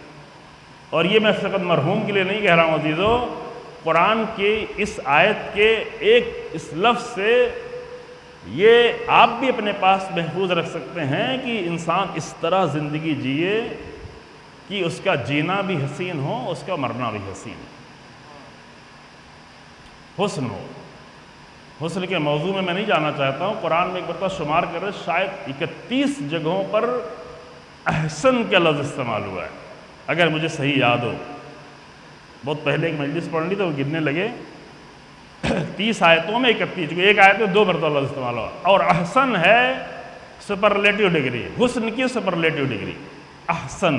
یہ سارے کلمات آپ سنتے رہتے ہیں، احسن، حسین، حسین، حسن، احسن یعنی سب سے زیادہ خوبصورت، سب سے زیادہ حسین، سب سے زیادہ اچھا بھی ترجمہ کر لیتے ہیں، لیکن حسن میں ہے حسن سے، یعنی خوبصورتی ہو، یعنی زندگی میں حسن ہو۔ اب وہ شاید بعض آیتیں آپ کی نظروں میں آ رہی، میں دہرانے لگوں گا دیر ہو جائے گی، کہ اللہ قرآن نے کن کن مرحلوں میں حسن چاہا ہے، اور صرف حسن نہیں چاہا بلکہ احسن چاہا ہے، احسن صور، احسن عمل، احسن، یہ سارے مرحلے ہیں جہاں پہ احسن یعنی سب سے زیادہ خوبصورت، اور ایک مومن کی زندگی تو سب سے زیادہ خوبصورت ہونا ہی چاہیے، کم سے کم اتنی خوبصورت ہو کہ اس کے آس پاس کے لوگوں کو خوبصورت لگ رہی ہے۔ میں نے شروع میں کہا کہ میں آرام آرام سے پڑھوں گا تاکہ آپ اس پہ غور کر سکیں۔ ایک مومن کی زندگی ایسی ہو کہ جن لوگوں سے اس کا رابطہ ہو، جو اس کے دوست احباب ہوں، جو اس کے رشتہ دار ہوں، جو اس کے گھر میں لوگ ہوں، ایسا نہ ہو کہ باپ کی زندگی بیٹے کو اچھی نہیں لگ رہی ہو، شوہر کی زندگی بیوی کو نہیں اچھی لگ رہی ہو۔ میں عام لوگوں کے لیے صرف نہیں کہہ رہا ہوں، مولویوں کے لیے بھی کہہ رہا ہوں کہ ایسا مولوی ہو کہ ممبر پر تو بہت زیادہ سب کچھ نظر آ رہا ہو، لیکن بیوی سے جا کے پوچھے کہ مولوی کیسا ہے یہ تمہارا شوہر، تو اسے بھی اس کی زندگی اچھی نہیں لگ رہی ہے۔ یہ خطابت نہیں عزیزوں، یہ زندگی کا مسئلہ ہے۔ اگر انسان صرف ایک ہنر سیکھ لے، اور آج سے چلے ہم لوگ تھوڑا اس پہ غور کریں، پوری زندگی میں صرف ایک ہنر سیکھ لے کہ جن لوگوں سے ہمارا رابطہ ہے ان کے نزدیک ہماری زندگی حسین ہو۔ غلام ہیں، نوکر ہیں، دکان پر کام کرنے والے ہیں، ماتحت لوگ کام کرنے والے ہیں، آپ آفیسر ہیں، آپ کے ماتحت بہت سارے لوگ کام کر رہے ہوں، لیکن ان کے نزدیک آپ کی زندگی حسین لگ رہی ہے یا بدنما لگ رہی ہے؟ اب جن کی زندگیاں ان کے گھر میں ہی حسین نہیں ہے تو باہر کیا توقع کی جا سکتی ہے؟ جو لوگ اپنے گھر میں اپنے بھائی، بہن، بیوی، شوہر، عزیز، رشتہ دار، حتیٰ ماں کے سامنے، جب بچوں کی زندگی ماں کے سامنے حسین نہ ہو، باپ کے سامنے حسین نہ ہو، باپ پریشان ہو، باپ ہے تو بہرحال کچھ نہ کچھ تو کرے گا ہی، وہ فیس بھی جمع کرے گا، کتابیں بھی خرید کے لا کے دے گا، یونیفارم بھی بنواتا رہے گا، لیکن زندگی حسین نہیں لگ رہی ہے۔ اٹھنا بیٹھنا، سونا جگنا، موبائل سے رابطہ، کھیل اور ساری چیزیں، کہ ماں باپ کو بھی بچوں کی زندگی حسین نہ لگ رہی، ادھر ماں باپ کی زندگی بچوں کو حسین نہ لگ رہی ہے، تو ایک انسان کی زندگی کی سب سے بڑی ناکامی یہ ہے کہ جب اپنے ہی قریبی لوگوں کے درمیان میں اس کی زندگی حسین نہ ہو تو فرشتوں کے درمیان میں کیسے حسین ہوگی، رسول اللہ کے پاس کیسے حسین ہوگی۔ یہ ٹھیک ہے کہ ذاکرین آ کر یہ خبر دے کے چلے جاتے ہیں کہ آپ مریں گے تو امیر المومنین آپ کی قبر میں انتظار کر رہے ہیں، لیکن یہ زندگی اتنی حسین تو ہو کہ امیر المومنین اس کے لیے آئیں، ہر ایک کے پاس تو نہیں آ جائیں گے۔ اللہم صلی اللہ علیہ وسلم، وہ حسن،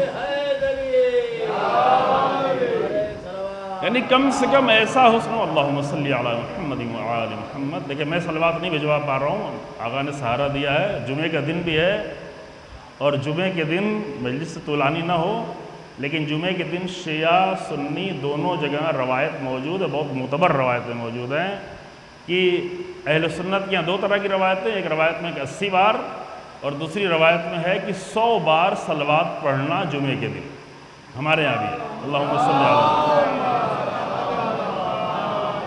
تو اگر میں پوری مجلس میں بیٹھا رہوں، آپ خالی 100 صلوات پڑھ لیں، میں اتر جاؤں تو بھی یہ بہت اچھا مرحومین کے لیے بھی ہوگا، مرحوم کے لیے بھی اور آپ کے لیے بھی ہوگا، لیکن یہ صرف اس جمعے کے لیے نہیں، انشاءاللہ آپ بعد کے دن کی یاد رکھیں۔ اور اہل سنت کا بھی جو روایت ہے وہ امیر المومنین سے روایت ہے، اس کے علاوہ اور بھی بہت ساری روایت ہے۔ اہل سنت کا ایک بہت بڑا چیپٹر ہے صرف صلوات کے بارے میں۔ مجھے 2-3 سال پہلے توفیق ہوئی، 2 مجلسوں میں خالی ہم نے اہل سنت کی روایتیں پڑھی تھی اور شیعہ روایتیں، کہ جہاں پہ صرف صلوات کے بارے میں ہے، تو ایک صلوات اور پڑھ لیں، میں اس بات کو اپنے آگے بڑھاؤں۔ عظیم الشان عمل ہے۔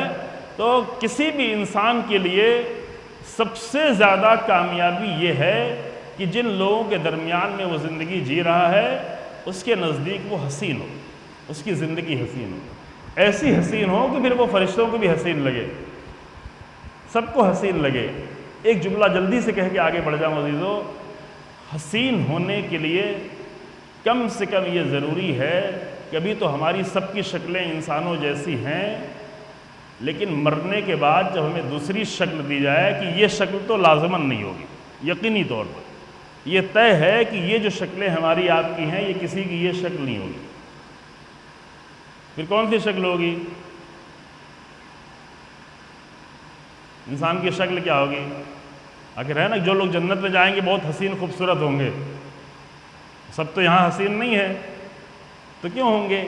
کیونکہ ہمیں ان شکلوں کی بنیاد پر ہمیں دوسری شکل نہیں دی جائے گی۔ اب شکل کے بارے میں بات نہیں کرتے کیسی ہوگی، کون سا مادہ ہوگا، تو مادی دنیا ہی نہیں ہوگی، لیکن بہرحال جو بھی شکل ہوگی وہ انسان کے ایمان اور عمل کی بنیاد پر ہوگی۔ صرف دو ہی چیز ہے، دو کے علاوہ اور کوئی تیسری چیز نہیں، ایمان اور عمل کی بنیاد پر انسان کو شکلیں مل رہی ہوں گی۔ اس کی بہت ساری تفصیلات ہیں۔ تو یہ جو ہم انتظار کر رہے ہیں کہ رسول اللہ آ کر ہماری شفاعت فرمائیں گے، امیر المومنین ہماری شفاعت کریں گے، تو اس کے لیے لازم ہے کہ کم سے کم مرنے کے بعد ہماری شکلیں انسانوں جیسی رہیں، کیونکہ سب کی شکلیں انسانوں جیسی نہیں رہ جائیں گی۔ میں ڈرا نہیں رہا ہوں، صرف بچانے کی کوشش کر رہا ہوں کہ یہ شکلیں انسانوں جیسی نہیں رہ جائیں گی۔ اس کے لیے بہت ساری متعدد حدیثیں، بحثیں، شہید ثانی رحمۃ اللہ علیہ نے بہت پہلے، یہ شاید 30 سال پہلے یہ پڑھا تھا، شرح علومہ جب ہم لوگ پڑھ رہے تھے تو شہید ثانی رحمۃ اللہ علیہ نے یہ بحث کی، 30 سال نہیں شاید 25-26 سال پہلے، وہاں پر یہ بحث کی ہے کہ پچھلی قوموں میں انسانوں کو 12 قسم کے حیوانوں میں تبدیل کر دیا گیا۔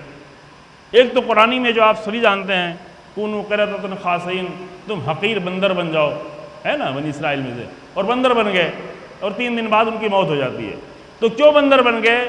اس لیے نہیں کہ یوں ہی چلو بندر بن جاؤ، نہیں، چونکہ ان کی حرکتیں ایسی تھیں کہ بندروں سے بہت زیادہ شباہت رکھتی تھی، تو جیسے تھے ویسے ہی بنا دیا گیا۔ تو شہید ثانی رحمۃ اللہ علیہ نے 12 جانوروں کا ذکر کیا ہے کہ جن شکلوں میں انسانوں کو تبدیل کیا گیا۔ کیوں تبدیل کیا گیا؟ اس لیے تبدیل کیا گیا کہ ان کی حرکتیں ایسی تھیں کہ انہیں جس جانور کی حرکت تھی اسی میں تبدیل کر دیا گیا۔ یہ دنیا میں ہو چکا ہے، لیکن ابھی رسول اللہ کی امت میں یہ چیزیں رک گئی ہیں، اس طرح کے عذاب رسول اللہ کی امت میں نہیں آئے۔ لیکن حقیقت انسان کی یہ ہے کہ ابھی ہماری جو بھی ظاہری شکل نظر آ رہی ہو، حقیقت میں ایک نئی شکل ہماری مسلسل بنتی جا رہی، ابھی بن رہی ہے، ہر لمحے بن رہی ہے۔ اور وہ جو حقیقی شکل ہے مرنے کے بعد برزخ میں، قیامت میں، محشر میں، اسی حقیقی شکل کے ساتھ انسان اٹھے گا کہ جن اعمال و ایمان کی بنیاد پر اس کی شکل بنی ہوئی ہے، حقیقی شکل۔ تو جملہ جو مجھے عرض کرنا تھا وہ یہ تھا کہ ہاں شفاعت ضرور نصیب ہوگی، لیکن کم سے کم اپنے ایمان و عمل کو اتنا حسین بنا کر جئیں کہ مرنے کے بعد انسانی شکل میں اٹھیں تاکہ شفاعت جا کے طلب کر سکے۔ ورنہ اگر ایک انسان یہاں پہ کتنا ہی حسین کیوں نہ ہو، کتنا ہی خوبصورت کیوں نہ ہو، کم خوبصورت ہو تو ابھی خواتین کے وسائل حسن سے استفادہ کر کے بھی اپنے آپ کو خوبصورت بنا لے، لیکن اگر انسانی شکل میں قبر سے اٹھا ہی نہیں ہے، اگر اس کو انسانی شکل ملی ہی نہیں ہے، تو وہ شفاعت لینے جائے گا کیسے؟ یہ ایک بنیادی سوال ہے، کیسے جائے گا؟ کیسے وہ انسان کی جو اپنی ماں سے فرار کر رہا ہوگا، وہ انسان جو اپنے باپ سے فرار کر رہا ہوگا، یوم یفر المرء من اخیہ وصاحبتہ وبنیہ، جو اپنے بچوں سے فرار کر رہا ہوگا، جو اپنے بیوی اور شوہر سے فرار کر رہا ہوگا، جو اپنے ماں باپ سے فرار کر رہا ہوگا، جو اپنے بھائی جس کے ساتھ سب سے زیادہ زندگی گزاری ہے، بھائی کے لفظ قرآن میں شاید اس لیے پہلے آیا ہے کہ چونکہ بھائی کے ساتھ زیادہ، باپ بہرحال بوڑھا ہو جاتا ہے انتقال ہو جاتا ہے، ماں بوڑھی ہو جاتی ہے انتقال ہو جاتی ہے، بچے جوان ہوتے ہیں تو باپ کا انتقال ہو جاتا ہے، لیکن بھائی بہنوں کے ساتھ ممکن ہے ساتھ میں سال 2 سال 3 سال کے فرق کے ساتھ کھیلتا رہا، چلتا رہا، پھرتا رہا، کھاتا رہا، لڑتا رہا، جھگڑتا رہا۔ وہ جو سب سے ساتھ میں رہا ہے، وہ جس کے ساتھ سب سے زیادہ رہا ہے اس سے فرار کر رہا ہو، بیوی کے ساتھ، شوہر کے ساتھ سب سے زیادہ رہنا ہوا ہو، لیکن قیامت میں بیوی سے فرار کر رہا ہو، شوہر اپنی بیوی سے، بیوی اپنے شوہر سے. کیوں؟ اس لیے کہ جس شکل کے ساتھ اٹھے ہیں وہ بیوی کے ساتھ میں جانا ہی نہیں چاہتا. تو یہ اس لیے نہیں ہے کہ آپ ڈریں، بلکہ اس لیے ہے کہ ہم اپنے آپ کو بچائیں، اور بچانے کا طریقہ یہ ہے کہ زندگی کو اتنا حسین بنا لیں کہ جانور نہیں بلکہ ایک حسین شکل میں اٹھائے جائیں. حسین شکل میں جب اٹھائے جائیں گے تو خود ہی پہنچا دیے جائیں گے امیر المومنین کے پاس. پھر وہاں شفاعت بات ڈھونڈنے کی ضرورت نہیں پڑے گی، خود ہی رسول اللہ کے پاس پہنچا دیے جائیں گے. یہ بہت لمبی بحث ہے، میں نے جلدی سے خلاصہ کر دیا، مجھے پڑھنا بھی نہیں تھا. لیکن عزیزوں، یہ ایک مرحوم کے لیے بھی عرض کر رہے ہیں، اور ایک دو جملے میں آج کے حالات کو دیکھتے ہوئے خراج عقیدت پیش کرنا لازم سمجھتے ہیں کہ جو لوگ اللہ کی راہ میں اپنی زندگی گزارنے کی عادت کر لیتے ہیں، وہ جہاں بھی مارے جائیں، بستر پہ ہو، ہاسپٹل میں ہو، ہیلی کاپٹر میں کریش ہو جائے، حادثہ ہو جائے، جنگ میں ہو، میدان جنگ میں ہو، فلسطین میں ہو، سیریا میں ہو، عراق میں ہو، لبنان میں ہو، کہیں بھی ہو، ان کی زندگی بھی حسین ہوتی ہے، ان کا مر جانا بھی حسین ہوتا ہے. احد الحسنیین ہے. اب پوری مجلس سے یہ قرآن کی لفظ محفوظ ہے، احد الحسنیین. دو حسن میں سے ایک حسن ملنا ہی ہے. یہ کافروں کو نہیں ملے گا، یہ منافقوں کو نہیں ملے گا، یہ مشرکوں کو نہیں ملے گا. اگر یہاں پر حسن نظر بھی آ رہا ہو تو اصل میں یہاں بھی حسن نہیں ہے، کہیں بھی نہیں حسن ملے گا. لیکن مومن جہاں بھی ہو، جس حالت میں بھی ہو، زندگی میں ہو، موت میں ہو، بھوک میں ہو، پیاس میں ہو، شدت میں ہو، لوگ اسے کیا کہہ رہے ہوں، لوگ اس کے لیے کیا کیا الزامات لگا رہے ہوں. یہی شہید ابراہیم رئیسی کے لیے اتنے الزامات لگائے گئے، اتنی تہمتیں لگائی گئیں. یہ نہیں کہ ویسٹرن میڈیا، یہ نہیں کہ ہندوستانی میڈیا ابھی لگا رہا ہے. ہم لوگ موجود تھے، ایران میں موجود تھے، ٹیلی ویژن پر ڈیبیٹ ہو رہی تھی، الیکشن تھا، دو صدر سامنے ہوا کرتے تھے، مسلسل ان پر الزامات لگائے جا رہے تھے. لیکن اس بندے خدا کی زبان میں، اخلاق میں، عمل میں، طور طریقے میں ذرا بھی فرق نہیں آیا. سامنے والا یہ نہیں کہ ابھی دیکھیں ہمارے درمیان میں کیا ہوتا ہے، تنہائی میں اگر کسی نے مجھے آگے کچھ کہہ دیا تو کیا کہتے ہیں، ہم کوئی کم ہے کیا؟ اس سے بڑھ کے جواب دیتے ہیں. اس کی زبان گندی ہے تو اس سے بھی زیادہ اپنی زبان کو گندا کر لیتے ہیں. اس کی زبان بری ہے تو اس سے بھی زیادہ. وہاں دسیوں کیمروں کے سامنے چینلز پر جہاں کروڑوں لوگ دیکھ رہے ہیں، الیکشن ہے، اور الیکشن میں تو لوگ ساری حدیں پار کر دیتے ہیں. یہ آپ دیکھ ہی رہے ابھی اپنے ملک میں، ہے نا، مجھے بیان کرنے کی کوئی ضرورت نہیں ہے، ساری حدیں سب پار کر دیتے. لیکن اس الیکشن میں ڈیبیٹ کے درمیان میں طرح طرح کے الزامات اس شہید پر لگائے جاتے رہے، لیکن اس نے اپنے انداز میں ذرہ برابر بھی تبدیلی نہیں آنے دی. وہی متانت، وہی اخلاق، وہی زبان کی پاکیزگی. اور زبان کی پاکیزگی ہمیشہ سوچ کی پاکیزگی کی وجہ سے ہوتی ہے. فکر میں پاکیزگی ہو تو زبان پاکیزہ ہوتی ہے، روح میں پاکیزگی ہو تو ظاہر پاکیزہ ہوتا ہے.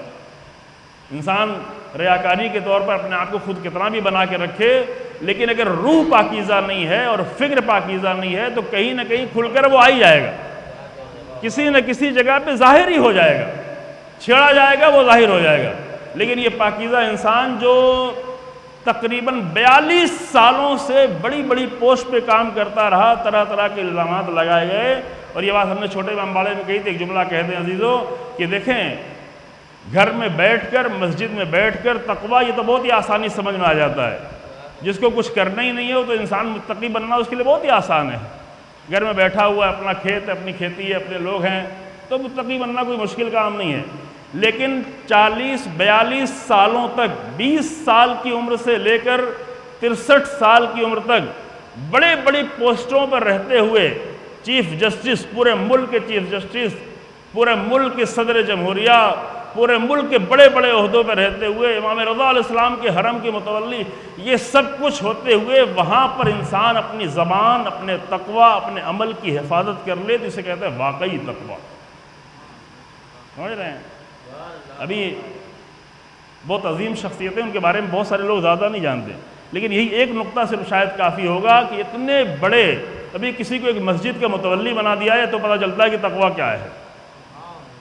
جب خالی 2-4 ہزار روپے آنے جانے لگیں، کسی کو ایک مدرسے کا پرنسپل بنا دیا جائے، وہاں پتہ چلتا ہے، خود ہی امتحان کر لے کہ ہمارا تقویٰ کتنا ہے. کسی کو ماڑے کا متولی بنا دیا جائے، انجمن کا رہنما بنا دیا جائے، تو وہاں پر چند دن کے لیے کوئی منصب دے دیا جائے تو وہاں اپنے ہی سامنے اپنے تقویٰ کی حقیقت کھل کر سامنے آ جاتی کہ انسان کتنا متقی ہے، کس حد تک تقویٰ ہے۔ تھوڑا سا مال، تھوڑی سی دولت آ جائے، لیکن ایک انسان جو اتنے بڑے عہدوں پر 40-42 سالوں سے رہا ہے، اس کی ماں ایک ایسے گھر میں چند 100 فٹ کے گھر میں رہتی تھی جس میں ایک کمرہ بھی نہیں، شاید آپ لوگوں نے دیکھا ہو۔ رئیس جمہور، ملک کے صدر کی ماں ابھی بھی ایک ایسے ہال میں کہ جہاں ایک طرف واش روم ہے، ایک طرف کچن ہے، ایک طرف بستر لگا ہوا ہے، ایک ہال میں آج بھی وہ زندگی گزار رہی، اتنے بڑے عہدوں پہ رہتے ہوئے، اور خود بھی شہید کی بہت ہی معمولی سا مکان۔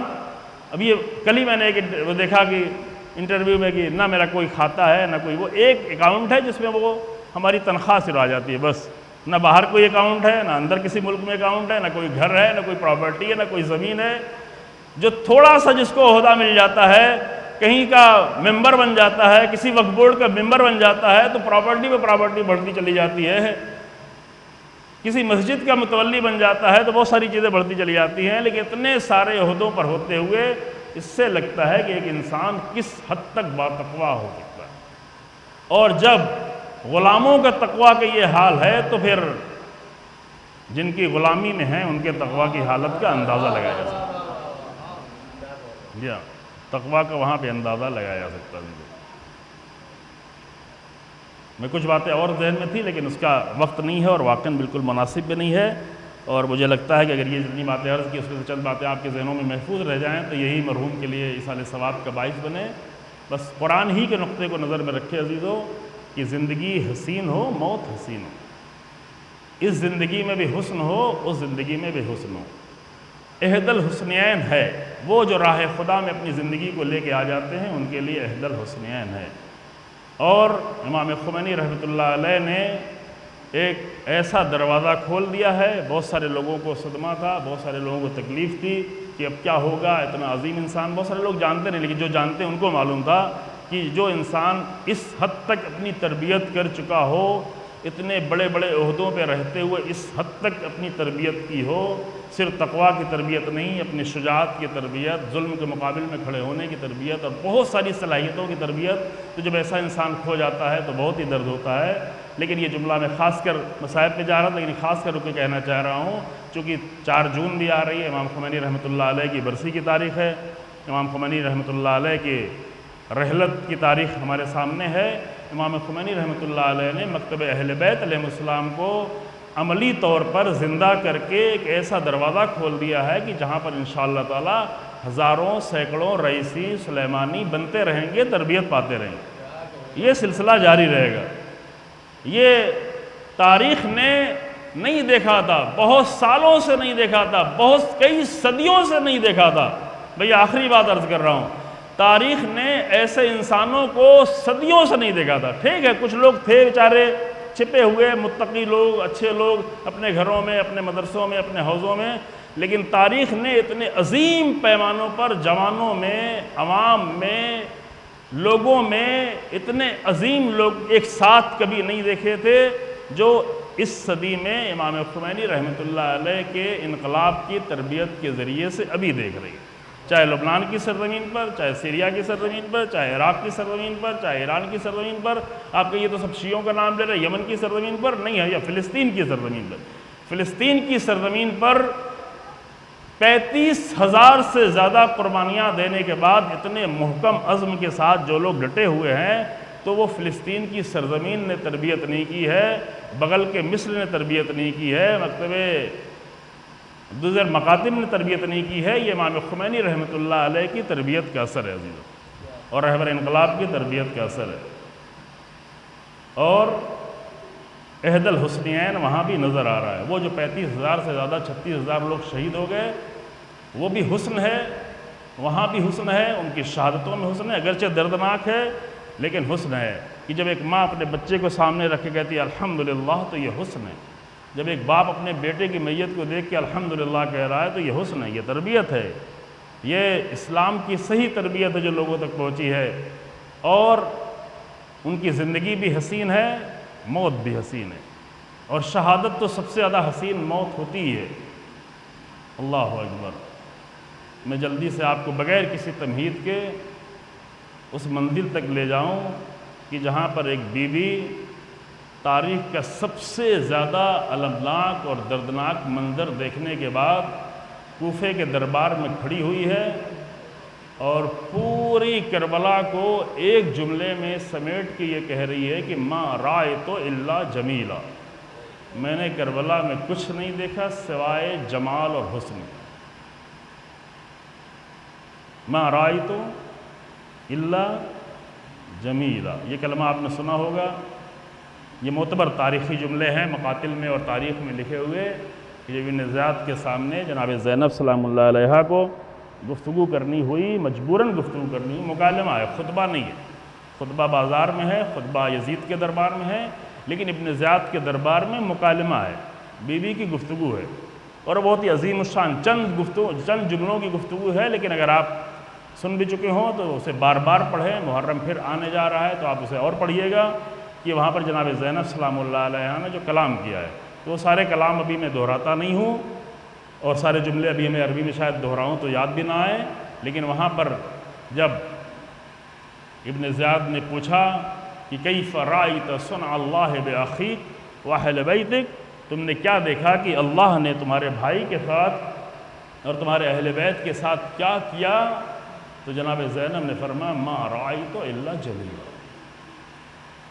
میں نے جمال کے سوا کچھ نہیں دیکھا۔ میں نے یہ نہیں کہا کہ میں نے درد دیکھا، میں نے لاشیں دیکھے، میں نے قربانیاں دیکھی، میں نے بھتیجوں بھانجوں بھائیوں 7 بھائیوں کے کٹے ہوئے گلے دیکھے، ان کے سر نوکے نیزے پہ بلند دیکھے، یہ کچھ بھی نہیں کہا بی بی نے، بلکہ فرمایا ما رأیت الا جمیلا، میں نے جمال اور حسن کے سوا کچھ نہیں دیکھا، اللہ کی طرف سے میں نے جمال ہی جمال دیکھا، تمہارے لشکر کی طرف سے جو کچھ تھا وہ تو دیکھا، لیکن جب اتنا بڑا حسن سامنے آ جائے،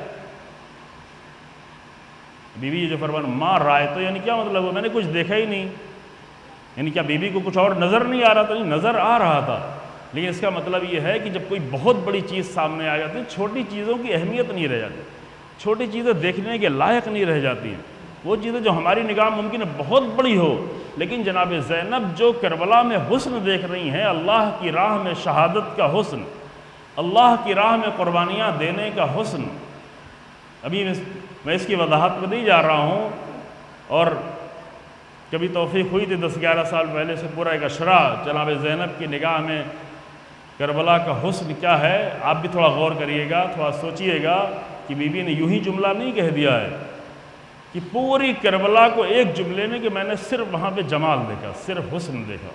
اللہ اکبر، کیا دیکھا بی بی نے کہ مقتل کی سرزمین پر صبح سے لے کر عصر عاشور سے پہلے تک اتنی ساری قربانیاں بی بی دے رہی تھیں، اللہ کی راہ پہ قربانیاں مسلسل جاری تھیں، اور لاشوں پہ لاشیں آ رہے تھے، کچھ لاشیں خیمے تک آ رہے تھے، کچھ لاشیں لے جا کر مقتل ہی میں رکھ دیے جا رہے تھے، اور لاشیں ہمارے آپ کے لاشوں کی طریقے سے نہیں تھے کہ کسی کی جان چلی گئی ہے اس کی میت اٹھائی جا رہی ہے، کربلا کے جو لاشیں تھے اس پہ اتنے زخمی تھے، اور ایسے شہید تھے کہ کوئی بھی شہید 2-4 زخم کھا کر نہیں شہید ہوا تھا، جس پر 10 سینکڑوں کی تعداد میں تیر و تلواروں کے زخم تھے، ایسے جنازے بیویوں کے سامنے لائے گئے تھے، اور ایسے منظر بیویوں نے دیکھے تھے، لیکن اس منظر کو بھی چونکہ اللہ کے لیے سب قربانیاں دی جا رہی تھیں، تو اللہ کے لیے زندگی جی جائے تو وہ بھی حسین ہوتی ہے، اللہ کے لیے قربانیاں دی جائیں تو وہ بھی حسین ہوتی ہے، اس لیے بیوی نے کہا کہ میں نے کچھ حسن کے سوا دیکھا ہی نہیں ہے، اور یہاں تک کہ وہ منظر بھی آ گیا عزیزوں کہ ساری قربانیاں دیتے دیتے جناب زینب مطمئن تھی کہ سب شہید ہو رہے ہیں، لیکن میرا بھیا حسین تو موجود ہے۔ میں طولانی مصائب نہیں پڑھ رہا ہوں عزیزوں، بھتیجے بھانجے جناب مسلم کے بچے، طرح طرح کے رشتہ دار، عزیز، اقربا، بنی ہاشم، بھائی، اپنے 6 بھائیوں کی قربانیاں دیتی رہیں۔ 6 بھائیوں میں ایک بھائی ابوالفضل العباس بھی جیسا ہے، جس کے بازو کٹ گئے، جس کا سر زخمی ہوا۔ یہ ساری قربانیاں جناب زینب دے رہی تھی، لیکن پھر بھی مطمئن تھیں کہ سب تو شہید ہو گئے، لیکن میرا بھیا حسین موجود ہے، رسول اللہ کا نواسہ موجود ہے، پنجتن پاک کی آخری فرد موجود ہے، اللہ کی امانت موجود ہے، ولی خدا باقی ہے۔ تو زینب کا دل ٹھہرا ہوا تھا، لیکن جب وہ لمحہ آیا کہ حسین ابن علی بھی آ کر در خیمہ پہ کھڑے ہو گئے، یا زینب یا ام کلثوم یا سکینہ یا رقیہ علیکن من السلام، تو اب بی بی کا دل گھبرا رہا تھا۔ یہ ساری قربانیاں دی جا رہی تھی کہ میرا بھیا باقی رہ جائے، لیکن جب حسین بھی مقتل کو سدھارنے لگے تو اب زینب کا دل نہیں ٹھہر رہا ہے۔ بی بی گھبرائی ہوئی ہیں، کبھی اپنے خیمے میں، کبھی سید سجاد کے خیمے میں، کبھی حسین ابن علی کے خیمے میں۔ یہ خیمے تقریباً متصل خیمے تھے۔ آپ گنج شہیدہ میں، آپ مخیم خیمہ گاہ میں جائیں گے تو دیکھیں گے مقتل میں اور تفصیل سے لکھا ہوا ہے کہ امام حسین علیہ السلام کے خیمے سے متصل جناب زینب کا خیمہ تھا، دوسری طرف امام سید سجاد کا خیمہ متصل تھا۔ تو بی بی ایک خیمے سے دوسرے خیمے میں، ادھر حسین ابن علی امام سید سجاد کو کچھ راز، امامت کے راز ودیت فرما رہے تھے، اور جناب زینب کی گھبراہٹ کا یہ عالم تھا۔ لیکن آخر میں حسین ابن علی نے صرف چند کلمات نصیحت کے فرمائے۔ حسین ابن علی کی زبان تھی، زینب کا دل تھا۔ تو صرف یہ کہ اے میری بہن صبر کرنا، اے میری بہن سر و سینے کو نہ پیٹنا، چند کلمات امام حسین نے فرمائے، وہی کافی تھی جناب زینب کے دل کو ٹھہرنے کے لیے۔ بی بی کا دل ٹھہر گیا۔ بی بی جانتی تھی کہ ساری قربانیاں تھیں تاکہ میرا بھیا حسین بچ جائے، لیکن اگر دین کا مسئلہ ہے، اگر رسول اللہ کی امانت کا مسئلہ ہے، اگر انبیاء کی وراثت کا مسئلہ ہے، تو حسین ابن علی بھی اپنی قربانی دینے جائیں گے، اور جناب زینب بھی قربانی دینے سے بھائی کو نہیں روکیں گے، چونکہ یہ قربانی بہرحال دینا ہے۔ لیکن فقط اتنی سی بات تھی کہ جب حسین ابن علی جانے لگے تو اس طرح تنہائی کا منظر تھا۔ اس کے پہلے جو بھی خیمے سے جا رہا تھا تو بیویاں گھبراتی ضرور تھیں، لیکن یہ دیکھ کر مطمئن ہو جاتی تھی کہ میرا بھیا تو موجود ہے، حسین ابن علی تو خیمے کے سامنے موجود ہے۔ حتیٰ ابوالفضل عباس بھی چلے گئے، لیکن بیویوں کا دل ٹھہرا ہوا تھا کہ حسین خیمے کے سامنے موجود ہے۔ لیکن جب آخر میں حسین ابن علی گھوڑے پہ سوار ہو کر جانے لگے تو ایسا لگتا تھا کہ زینب کا دل نہیں ٹھہرے گا، لیکن جانا تو تھا۔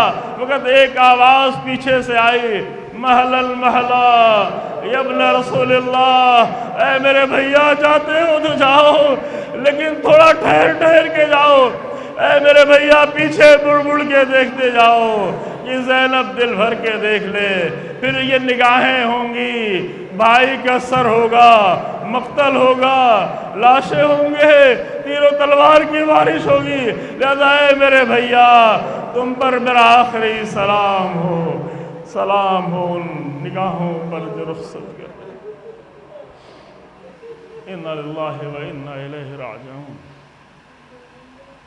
سَيَعْلَمُ الَّذِينَ ظَلَمُوا أَيَّ مُنقَلِبٍ يَنقَلِبُونَ رَبَّنَا تَقَبَّلْ مِنَّا إِنَّكَ أَنْتَ السَّمِيعُ الْعَلِيمُ بِحَقِّ مُحَمَّدٍ وَعِتْرَتِهِ الطَّاهِرِينَ۔ پروردگار ہمارے اس عمل کو قبول فرما، پروردگار اس عبادت کا درجہ عطا فرما، اور جن مرحوم کے اِیصال ثواب کی مجلس سے ان پر رحمت نازل فرما، ان کی مغفرت فرما، تمام مومنین جہاں تشریف فرما ان سب کے مرحومین پر اپنی رحمت نازل فرما۔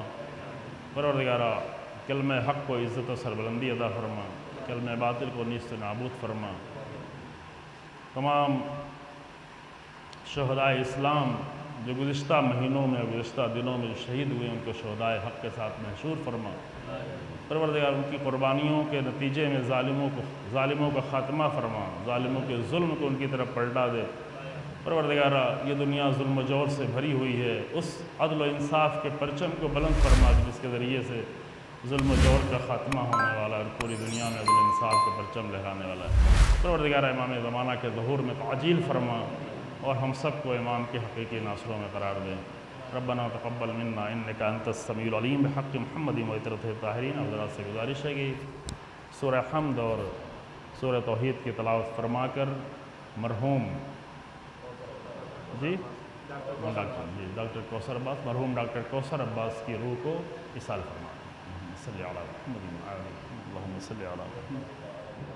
اللہم صلی علی محمد و آل محمد. بسم اللہ الرحمن الرحیم. الحمد للہ رب العالمین الرحمن الرحیم مالک یوم الدین. ایاک نعبد و ایاک نستعین. اہدنا الصراط المستقیم صراط الذین انعمت علیہم غیر المغضوب علیہم ولا الضالین. بسم اللہ الرحمن الرحیم. قل هو اللہ احد اللہ الصمد لم یلد ولم یولد ولم یکن له کفوا احد. بسم اللہ الرحمن الرحیم. قل هو اللہ احد اللہ الصمد لم یلد ولم یولد ولم یکن له کفوا احد. بسم اللہ الرحمن الرحیم. قل هو اللہ احد اللہ الصمد لم یلد